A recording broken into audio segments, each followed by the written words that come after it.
Klingon Empire, Michael Dorn, the Cardassians, and Deep Space Nine. And I don't know what's going to happen. Because if I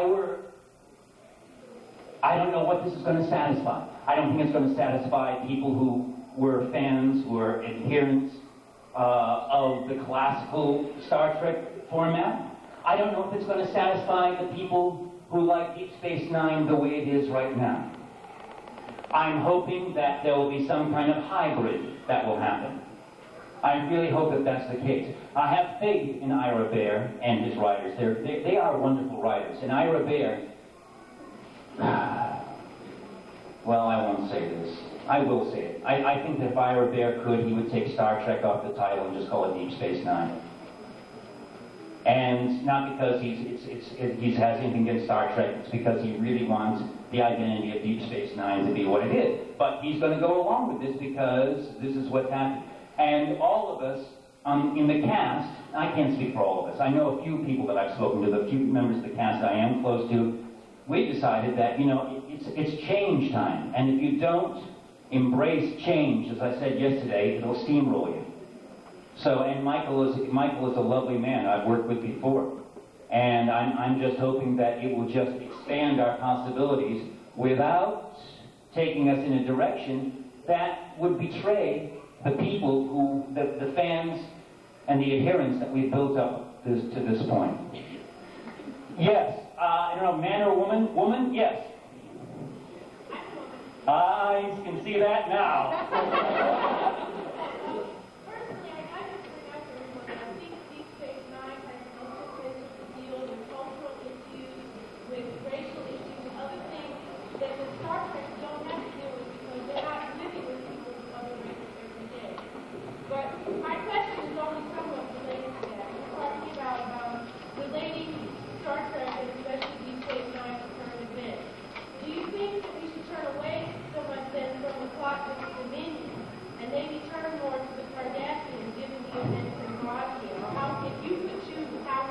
I'll tell you, they are turning away.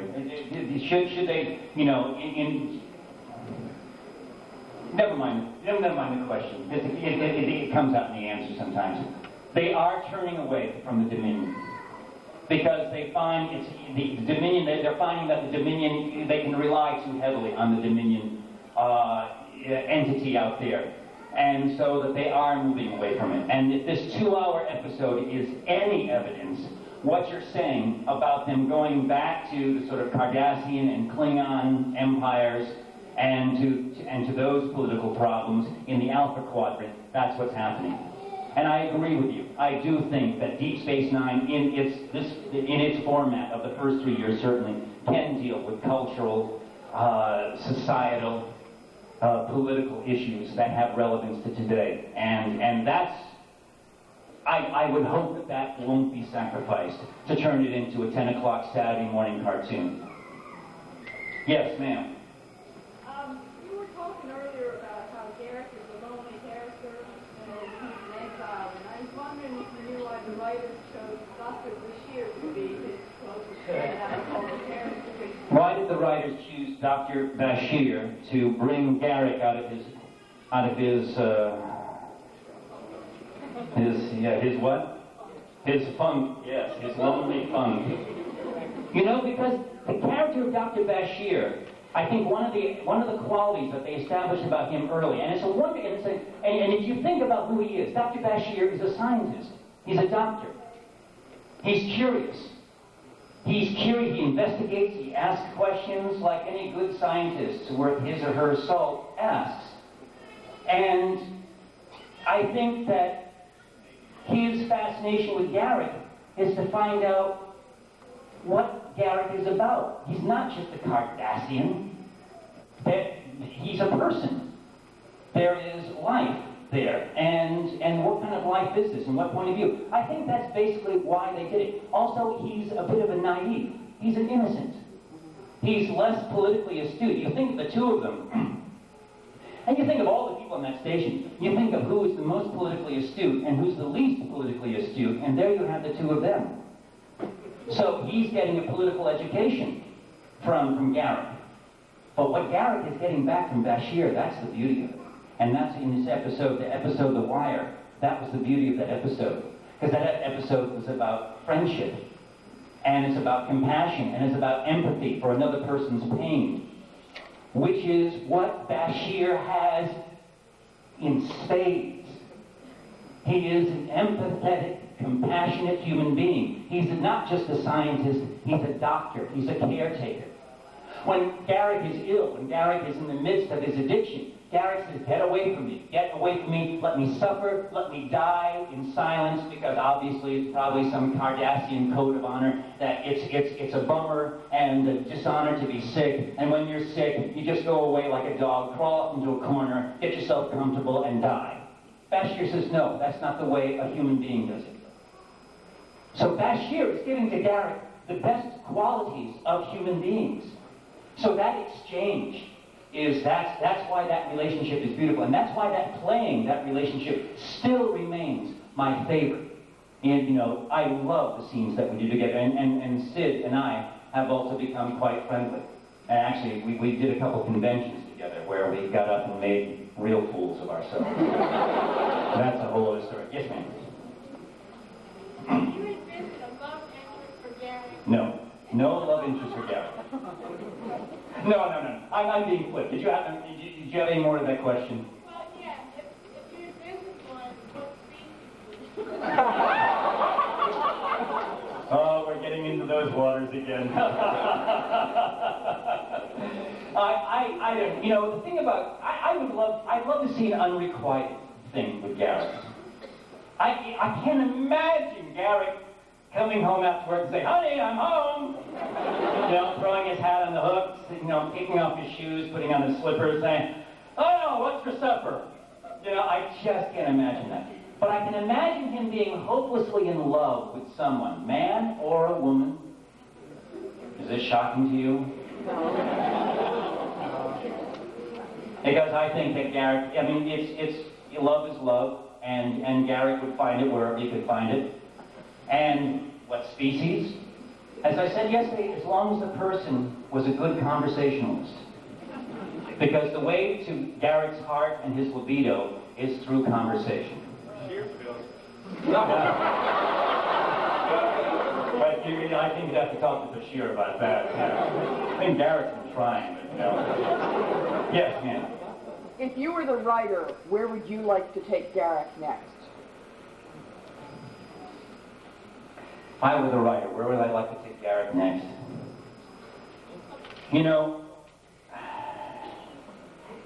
I would like to have him get involved with a very shady moral dilemma. I do not want Garrick to become safe and defanged. I want Garrick to remain dangerous. I'd like to get him involved with something, maybe something with Quark, which would also satisfy my desire to get him involved with Quark, where he gets involved with something that, from a human perspective, from a humanoid's perspective, is very morally shady, if not absolutely unethical.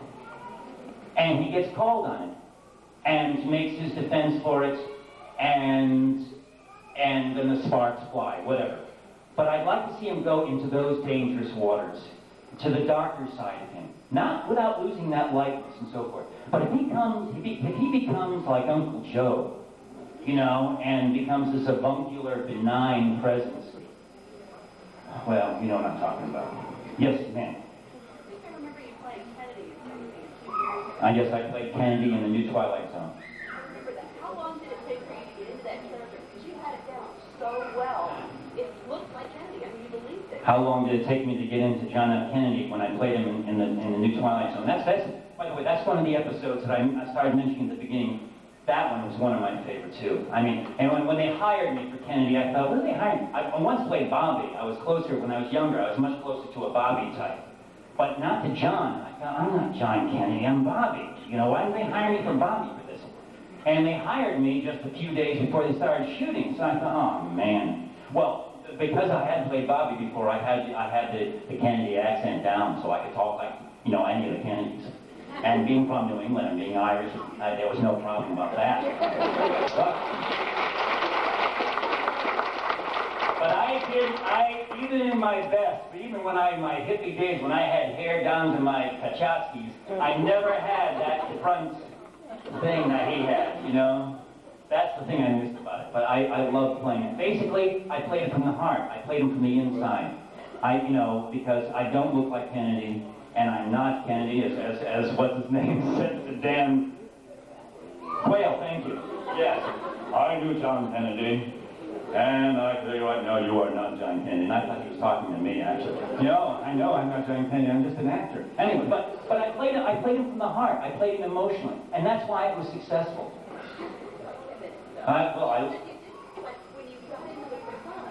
Well, thank you. She said I look like him. I know I look like Liberace at times. But they gave me wigs for Liberace. Those big, wonderful wigs and all his clothes and so forth. So my Aunt Sadie could play Liberace, and with all that stuff, she'd look like him. Oh, yeah, please. Have I ever thought about directing an episode of Deep Psych 9? Yes, I've been debating about that. It's so funny you should bring that up, because I just finished directing a play. I love theater. I work in the theater as much as possible. And before I directed this play, it was a very difficult play. It's a play by Samuel Beckett, who's an Irish playwright who's a tough nut. Very tough nut to crack his plays. And before I directed it, I thought, well, yeah, I'm gonna direct Deep Space Nine. I had such a good time directing this play. See, theater is so different. There are no similarities between theater and film. I mean, almost none. I think there are more dissimilarities than there are similarities. And I had such a good time directing this play that I started rethinking about wanting to direct television, because you can't work with actors the same way in television that you can work with actors in the theater. Because in the theater, eventually, you get up on stage and it's the actors. The play belongs to the actors when they perform it. In film, it's always a technical collaboration.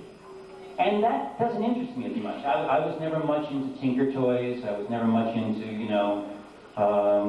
Mr. Science, So I don't know. I'm still debating that. Long way of answering this question. Yes, ma'am. Hi. I've noticed that most of DS9s are two-parters. Do you think that's because maybe the writers don't feel it's as strong as the other Star Trek, so they tend to do that to bring back more viewers the following week? They have a large number of two-parters, I've noticed. Yeah, the lady says that there are a lot of two-parters on Deep Space Nine. And you think more so than on certainly the more than the original, and more so than Next Generation, you think? Yeah, you're right, there are.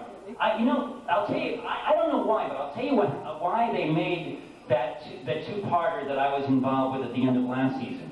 That originally was one script, and they wrote the script, and suddenly they realized they had crammed everything, including the kitchen sink, into this script. This relationship between Garrett and Odo, and then the Cardassian Obsidian Order in this plot with the Romulans to invade the Changeling Empire, the whole thing. And suddenly they realized, either they have to cut out 50% of the script, and they decide rather than do that, they expanded it into two parts. Now, I also know why that the beginning of the season is going to open, but it's not a two-parter. The season is opening with it's a 2-hour movie. And they want to do that because Michael Dorn is coming back, and they're hoping to create a whole new format. Well, not a new format. It's going to be the same format. It is the same format.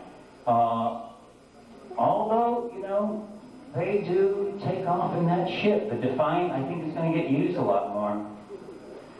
And Quark and Garrett are wondering, they're on the Defiant a lot. What happens to us? They make Garrett and Quark talk about that a lot in the bar. But other than that, I don't know why the two-parters. I like two-parters. I like that sort of, that extended arc sort of thing. One went into 3, I remember, too. One